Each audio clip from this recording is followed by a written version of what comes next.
Hi, welcome back to today's lesson on literature. So today we'll be looking at the origins of drama, basically the Greek and African perspective.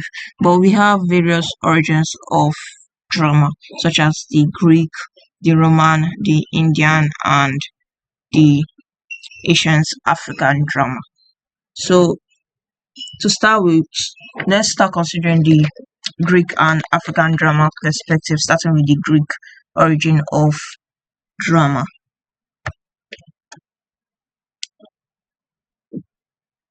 So before we move to the origin of Greek drama, the origin of drama are deeply rooted in both ancient Greek rituals and traditional African storytelling. Although they have different origins of drama, like I said earlier, but they have different forms and purposes because both the Greek origin of drama and the African origin of drama laid the groundwork for what is now recognized as dramatic performance, because while exploring this origin, it will help us illuminate how drama evolved across different continents and cultures, and also how it offered unique insights into the universal human need for expression and narratives. So, moving down to the Greek origin of drama, say that the Greek drama originated in the 5th century BCE, primarily for religious festivals dedicated to Dionysus, that is the god of wine, fertility, and revelry.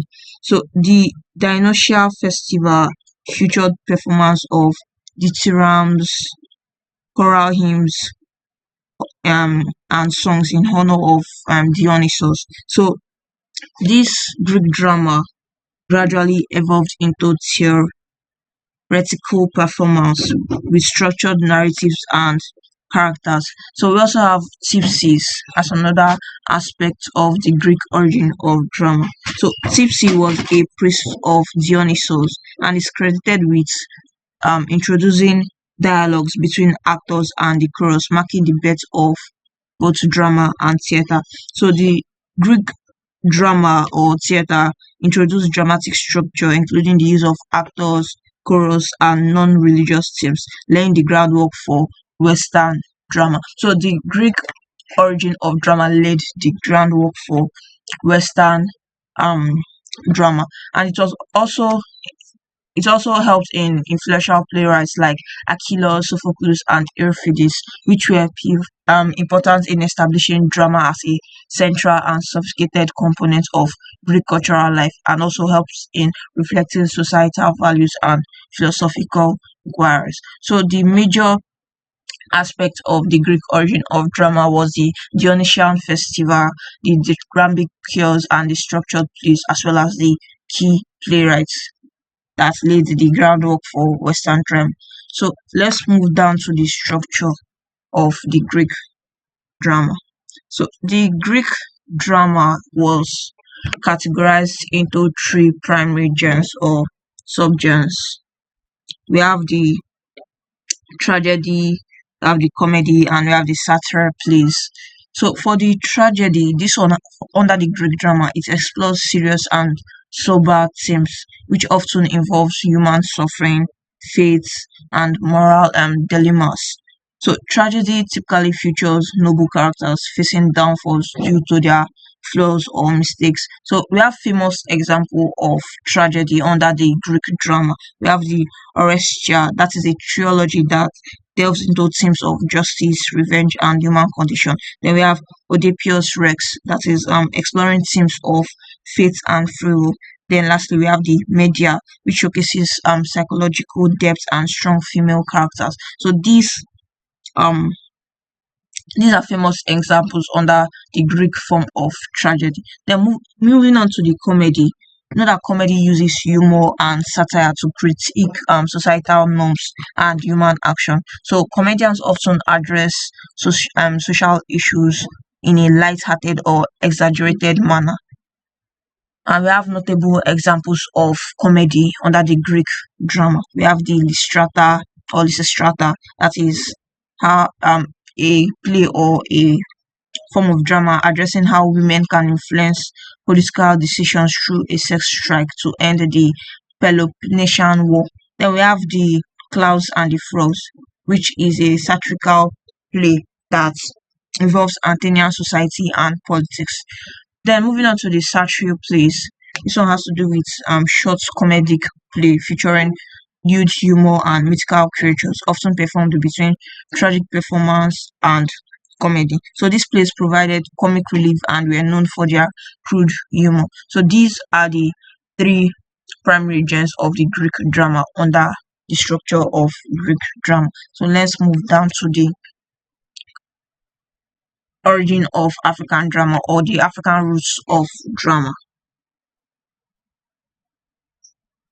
So we've looked at the origin of Greek drama as well as the structure. So African drama does not have more to it because it's evolved organically through centuries of rich oral tradition, community ceremonies, and participatory performance, unlike the Greek drama. And it was not primarily confined to written text but was seamlessly integrated with music, dance, and dynamic storytelling, making it a holistic artistic experience. So, drama in African context was and continues to be a deeply communal experience, emphasizing moral lessons for fostering social cohesion and demonstrating reverence for ancestral spirits. So, the African drama or African culture have a rich tradition of storytelling, music, and dance, and it has its roots basically from it started from ancient Egypt around that 2000 BCE, and it involved rituals depicting gods such as the story of Osiris. So this performance used realistic battles and high ceremonies to reenact mythological stories. Although they provided context that does not have more details in the development of African drama and theatre beyond ancient Egypt. It is clear that African cultures have made significant contribution to the world of drama and theatre performance. So the evolution of drama and theatre has been shaped by various cultures, rituals, and historical events from ancient Greek theatre to Roman adaptation or African roots and beyond. So theatre and drama has served as a platform of storytelling, reflection of society and entertainment. So let's move on to the next aspect we'll be considering, and that is the rituals and performance in African drama. So African drama, as we always say, originates from intricate ritualistic performance that fulfills cultural, religious, social, and educational function within the community. So we have significant examples, which includes the use of masquerade, which has which make use of symbolic dance and elaborate masks and costume to picturize what we have as drama. We can see in our streets today that masquerade often move about with various costume that covers a whole lot of their body. So this is an aspect of drama that picturize what we have in our society today. So we have coming of age initiation ceremonies and joyous harvest festival. For example, let's say the Igbo tradition, for example, in Africa today, they make use of Yam Festival, which is a form of tradition and it also depicts an African drama or an African culture. So these events are abundantly rich in symbolism because it employs music and intricate dance steps as well as costume in order to depict or convey the cultural meaning and also reinforce societal norms. So let's now move on to the other aspect, that is the contrast between Greek and African drama. That, in other words, we are going to talk about the difference between Greek and African drama as they highlight their distinct cultural values and theoretical approaches. So, while Greek drama placed a strong emphasis on structured scripts, written text, and defined theo- theoretical convention within designated spaces like amphitheaters, African drama prioritized performance as um, a living and evolving tradition. So another difference is that Greek drama emerged from religious festivals honoring Dionysus with a focus on structured plays and complex human emotions. We have examples as Achilles, this written work, that is the Prometheus Bond, which explores themes of fate and divine punishment. But in contrast to that, African drama is rooted in oral traditions and communal rituals, which emphasizes community and cultural narratives through storytelling, music, and dance. And we have examples as masquerade performance in Nigeria, which blend dance, music, and narrative to reflect community values and history. Then under the differences, we also have difference in performance styles and theme, because Greek drama is characterized by tragedies that explore human suffering, fate, and the divine experience they come across, and it is often featured with chorus, and it also adheres to specific structural convention. But African drama, on the other hand, incorporates various performance such as music, dance, and marks in order to convey cultural narratives and community value. Then we have their focus. For example, Greek drama tends to focus on individual characters and complex human emotions, while African drama often emphasizes community and cultural narrative.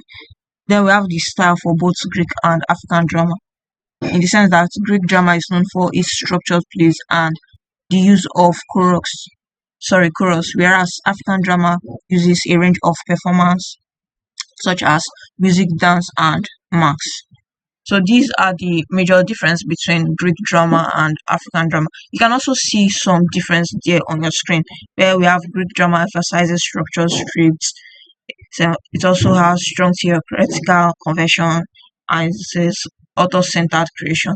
Then we have its prioritized living performance for drama, and for African drama, it has integrated music, dance, storytelling, and the rest of it under African drama. So we've come to the end of the origin of both Greek and African drama under that aspect, on the origin of drama. So we'll move on to our next lesson in the next class. See you in the next lesson. Thank you very much.